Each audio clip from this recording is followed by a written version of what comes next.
クスセットしての初の車中泊やってまいりました。とですね、この日台風が、通過した後で日中も30度ちょっと行くか行かないぐらいがで、比較的涼しく過ごせています。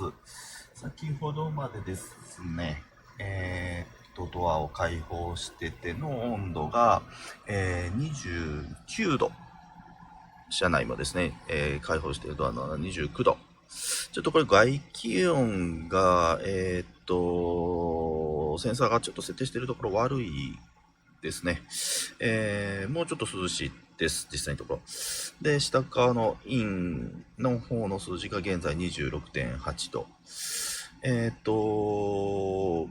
まあまあ、2度ほどかな、下がって、直接風が当たってない状況でも今現在心地よく過ごせてる感じです。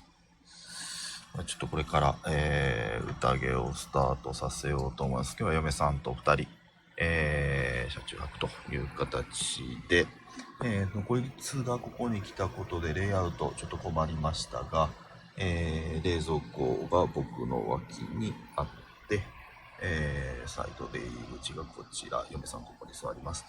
で、こんな感じですね。はい。下はもうすぐ足を伸ばせる状態になります。ここにですね、